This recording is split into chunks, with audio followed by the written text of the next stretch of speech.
누구나 한 번쯤은 시한부 인생을 사는 어떤 주인공의 가슴 졸이는 이야기를 읽어본 적이 있을 겁니다. 그 주인공에게 남은 시간이 길게는 1년일 수도 있고 짧게는 24시간일 수도 있습니다. 우리는 가여운 운명을 지닌 이 사람이 남아있는 마지막 날들이나 최후의 몇 시간을 어떻게 보낼지 궁금해합니다. 만약 우리가 비슷한 처지에 놓인다면 무엇을 해야 할까 생각해 보게 됩니다. 죽음을 앞둔 사람으로서 마지막 몇 시간을 무엇으로 채워야 할까요? 저는 일단 세상에서 제일 고맙고 감사한 저희 엄마, 아빠 얼굴을 보고 싶고요. 그리고 언제나 저에게 사랑과 믿음으로 힘을 주시는 저희 올케 언니 얼굴도 보고 싶고 가족들의 얼굴을 보고요. 그리고는 하늘을 보러 가고 싶어요. 파라면 더 좋겠죠? 파란 하늘을 보고 그리고 나뭇가지가 바람에 흔들리는 것도 보고 초록색 잎사귀가 바람에 흔들리는 것도 보고 그리고 반짝이는 햇빛이 강 위에 반짝이는 반짝반짝하는 그것도 보고 싶고요. 제가 힘이 있는 상태라면 체력이 있는 상태라면 자전거를 타고 가면서 보면 더 좋겠고요. 그럴 수 없는 체력이라면 누워서 바라볼 수 있어도 좋을 것 같아요. 그리고 그거는 이제 24시간만 주어진다고 하면 마지막에 하고 싶은 건 그런 것들이고요. 그런데 1년이 주어진다면 저는 인간관계로 많이 힘들어 하면서 우리 몸과 마음이 많이 굳게 되잖아요. 마음을 다스리려고 해도 잘 안 될 때가 있고 그래서 그 굳어진 몸을 풀고 굳어진 몸을 풀어주고 그리고 몸이 충분히 이완되면서 자신의 호흡을 더 깊이 있게 느끼면서 더 내면으로 들어가서 자신이 얼마나 아름다운 존재라는 것을 느끼고 그리고 더 힘을 쌓아서 자신의 삶을 바라보고 정말 살고 싶은 내 삶을 살 수 있도록 그런 지도를 하고 싶네요.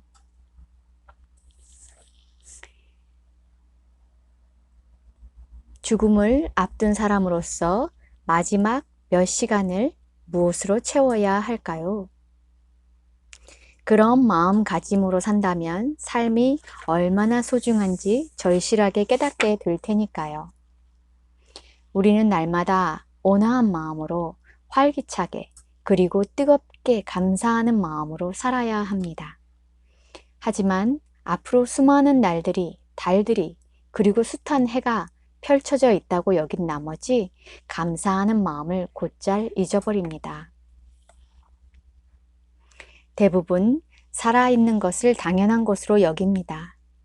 언젠가 죽어야 한다는 사실을 모르는 사람은 없지만 대개는 생의 마지막 날이 먼 미래의 것이라고 넘겨버릴 뿐입니다.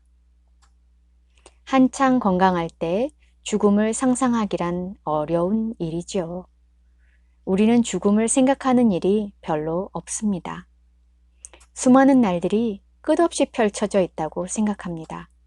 그래서인지 우리는 사소한 일들에는 마음을 쓰면서도 자신이 무심한 태도로 살아가고 있는 데 대해서는 그다지 마음을 쓰지 않습니다. 우리는 사소한 일에는 마음을 쓰면서도 자신이 무심한 태도로 살아가고 있다는 데 대해서는 그다지 마음을 쓰지 않습니다. 이와 똑같이 사람들은 우리의 신체 기능과 감각들을 무심하게 사용합니다. 이와 똑같이 사람들은 우리의 신체 기능과 감각들을 무심하게 사용합니다.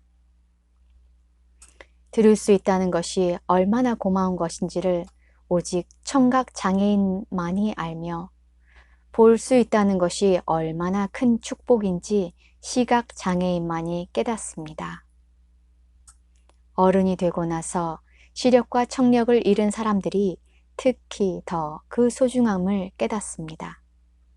그러나 시각과 청각의 장애를 겪어보지 못한 사람들은 축복받은 이러한 감각들을 최대한 써보는 일이 없습니다. 그들의 눈과 귀는 어떤 장면을 볼 때나 소리를 들을 때 집중하지도 못하고 충분히 감상하지도 않은 채 그저 덤덤하게 받아들일 뿐입니다. 그러나 옛말처럼 무엇을 잃고 나서야 그 소중함을 깨닫고 아파 보아야 건강의 소중함을 깨닫게 되죠. 이른 성년기에 단 며칠 동안만 볼 수 없는 사람이 되거나 들을 수 없는 사람이 될 수 있다면 큰 축복일 거라고 생각을 해보곤 합니다. 어둠은 볼 수 있다는 것이 얼마나 감사한 일인지를 깨닫게 해줄 것이고, 정적은 듣는 기쁨이 얼마나 큰 것인지 가르쳐 줄 테니까요. 이따금 나는 시력이 온전한 친구들에게 그들이 무엇을 보는지를 시험해 봅니다. 얼마 전 한 친구가 나를 찾아왔는데 숲속을 꽤 오랫동안 산책하고 막 돌아온 뒤였습니다. 그래서 나는 숲속에서 무엇을 보았느냐고 물었죠. 별거 없었어 라고 친구는 대답했습니다. 이러한 대답에 익숙하지 않았다면 어떻게 이런 말을 할 수 있나 하고 믿을 수 없었을 거예요. 나는 오랜 경험을 통해 사람들이 본다고 하지만 실제로는 아주 조금만 본다는 것을 확신하게 되었지요. 1시간 동안이나 숲속을 거닐었는데 특별하게 말할 것이 하나도 없다니 어찌 그럴 수 있을까? 한치 앞을 못 보는 나도 단순한 촉감만으로 흥미로운 것들을 몇 배까지나 찾아낼 수 있는데 말이에요. 나는 나뭇잎이 섬세하게 대칭을 이루고 있다는 것을 느낍니다. 손으로 은색 자작나무의 부드러운 살가죽을 사랑스럽게 쓰다듬거나 소나무의 거칠고 울퉁불퉁한 껍질을 만져봅니다. 봄이면 움트는 눈을 만져볼 수 있을까? 하는 희망으로 나뭇가지를 더듬습니다. 어머니 자연이 깊은 겨울잠에서 깨어나는 첫 번째 신호를 잡기 위해서지요. 나는 벨벳처럼 부드럽고 매혹적인 꽃잎의 촉감을 느낍니다. 그리고 놀랍게도 꽃잎들이 겹겹이 소용돌이 모양의 원을 만들고 있다는 것을 발견합니다. 이렇듯 자연의 기적이 내게 모습을 드러냅니다. 가끔 아주 운이 좋으면 조그만 나무에 손을 갖다 댔을 때 작은 새가 큰 소리로 노래를 부르며 행복에 겨워 몸을 떠는 미세한 진동을 느끼기도 합니다. 차가운 시냇물이 손가락 사이로 흘러가는 느낌은 또 얼마나 나를 기쁘게 하는지요. 두툼한 솔잎 양탄자나 푹신푹신한 잔디밭은 페르시아산 고급 양탄자보다 내게 더 안락합니다. 이처럼 계절들이 펼쳐 보이는 야외극은 끝없이 이어지는 가슴 벅찬 드라마로 그 몸짓은 내 손끝을 타고 흘러갑니다. 때때로 나의 마음은 이 모든 것들을 내 손으로 직접 보고 싶다는 열망으로 소리칩니다. 단순히 만져보는 것만으로도 이렇게 즐거운데 볼 수 있다면 얼마나 더 많은 아름다움을 느낄 수 있겠어요. 하지만 사람들은 볼 수 있는 눈을 가졌는데도 뜻밖에도 아주 조금밖에 보지 못합니다. 세상을 가득 채우고 있는 색깔과 온갖 움직임이 빚어내는 파노라마를 당연한 것으로 여기고 그냥 지나쳐버리죠. 가진 것에 감사하지 못하면서 갖지 못한 것에만 마음을 빼앗기는 것이 바로 사람입니다. 가진 것에 감사하지 못하면서 갖지 못한 것에만 마음을 빼앗기는 것이 바로 사람입니다. 대부분의 사람들은 안타깝게도 이 빛의 세계에서 우리가 받은 볼 수 있다는 선물을 삶을 더욱 충만하게 해주는 수단이 아니라 그저 편리하게 쓸 수 있는 도구로만 사용합니다. 대부분의 사람들은 안타깝게도 이 빛의 세계에서 우리가 받은 볼 수 있다는 선물을 삶을 더욱 충만하게 해주는 수단이 아니라 그저 편리하게 쓸 수 있는 도구로만 사용합니다. 만약 내가 어느 대학의 총장이라면 눈을 사용하는 법이라는 강좌를 만들어 학생들이 꼭 듣도록 하겠습니다. 그 강좌의 교수는 수강생들에게 그들이 무심코 스쳐 지나가는 것들을 진정으로 볼 수 있다면 그들의 삶이 얼마나 더 많은 기쁨으로 채워질 것인지 보여줄 것입니다. 학생들의 잠자고 있는 둔한 기능과 감각들을 일깨워 주는 것이지요. 내게 사흘 동안 볼 수 있는 기회가 생긴다면 나는 무엇을 보아야 할까요? 사흘 동안 볼 수 있는 기회가 생긴다면 나는 무엇을 보아야 할까요? 아기의 얼굴에 눈길을 머문 채 그 얼굴에서 순수하고도 간절한 아름다움을 느껴보고 싶습니다. 사람이 살아가면서 겪게 되는 갈등을 알기 전에 순수한 아름다움이지요. 다음 날 아침이 오고 나는 새로운 즐거움을 발견한다는 기대에 들떠 새벽을 맞이할 것입니다. 확신하건대 진짜로 볼 수 있는 사람들에게 매일 새벽은 끊임없이 새로운 아름다움을 발견하는 시간이 될 것입니다.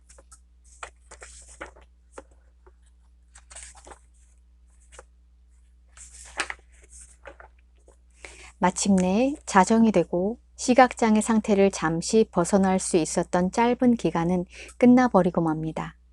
그리고 끝없는 암흑의 세계가 다시 나에게 닥쳐옵니다. 당연한 일이지만 고작 며칠 가지고서는 보고 싶었던 것들을 다 볼 수 없었을 겁니다. 어둠이 내 앞에 다시 내려앉으면 나는 얼마나 많은 것들을 보지 못했는지 깨닫게 되겠지요. 하지만 내 마음은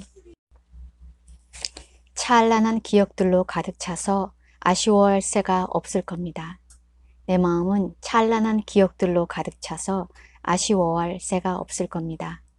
모든 물건들을 만질 때마다 그 물체가 어찌 생겼는지에 대한 빛나는 기억이 떠오를 테니까요. 모든 물건들을 만질 때마다 그 물체가 어찌 생겼는지에 대한 빛나는 기억이 떠오를 테니까요. 만약 당신이 다시 볼 수 있는 그런 운명을 만난다면 분명히 당신은 옛날에는 보지 못했던 것을 보게 될 것이며, 가정이에요. 우리는 대부분은 볼 수 있잖아요. 그런데 이제 어느 날 볼 수 없게 됐어요. 그러다가 다시 볼 수 있게 된다면, 만약 당신이 다시 볼 수 있는 그런 운명을 만난다면 분명히 당신은 옛날에는 보지 못했던 것을 보게 될 것이며, 옛날에는 보지 못했던 것을 보게 될 것이며, 곧 닥쳐올 기나긴 밤을 위해 그 기억들을 저장할 것이라는 걸요. 당신은 전과 똑같은 식으로 눈을 쓰지 않을 겁니다. 당신이 보는 모든 것들이 당신에게 소중할 거예요. 당신의 눈은 시야에 들어오는 모든 것들을 세세히 만지고 감싸 안을 겁니다. 그러면 마침내 당신은 정말로 보게 될 것이고 아름다운 새 세계가 당신 앞에 저절로 열릴 것입니다. 나는 볼 수 없는 사람이기에 볼 수 있는 사람 여러분들에게 한 가지 귀뜸을 해줄 수 있습니다. 볼 수 있다는 축복을 충분히 활용하게 해주는 한 가지 충고랄까요? 즉, 내일 당장 볼 수 없는 사람이 될 것처럼 당신의 눈을 사용해 보세요. 그리고 다른 감각들을 사용하는데도 똑같이 그렇게 해보세요. 내일 들을 수 없는 사람이 될 것처럼 음악 소리와 새의 노랫소리, 그리고 오케스트라의 강렬한 선율에 귀를 기울이세요. 내일 당신의 촉각이 모두 마비될 것이라 생각하고 모든 물건들을 만져보세요. 내일부터 다시는 냄새도 맡지 못하고 맛도 못 볼 것처럼 꽃의 향기를 맡고 한 입 한 입 음식을 맛보세요. 그렇게 모든 감각을 최대한 활용하세요. 자연이 여러 접촉 수단을 통해 당신에게 가져다주는 이 세계의 모든 즐거움과 아름다움에 영광을 돌리세요. 그렇지만 확신하건대 모든 감각들 가운데 볼 수 있다는 것 이상으로 우리에게 큰 기쁨을 주는 것은 없을 것 같아요.